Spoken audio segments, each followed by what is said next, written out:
It's too hard. That's impossible. I just can't do it. Why you say this and whose fault it is.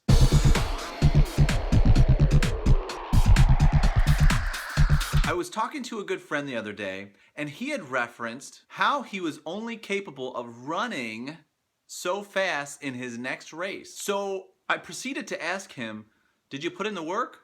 He replied, yes. Have you run similar races and know what to expect?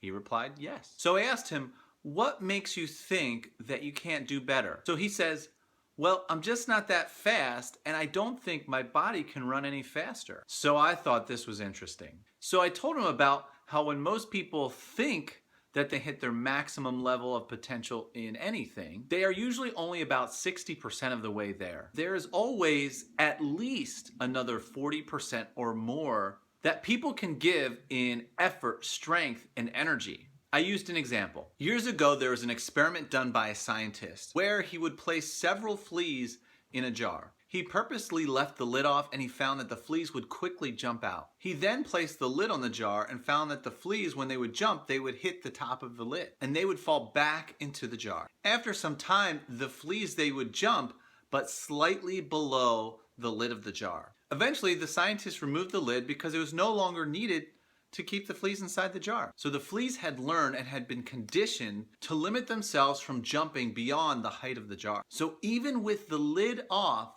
the fleas had been programmed that they had been incapable of escaping the jar. So with this example, my friend understood that with his thinking was a result of the prior conditions that made him think that way. So I ask you to question, have you created limits in your life that are only there due to past circumstances or experiences? That is a false dictation of how high or how far you can go with your potential. It is you and only you that can decide your level or potential, and not the invisible lid on the jar. I hope this finds you all well. Make it an incredible day and be great.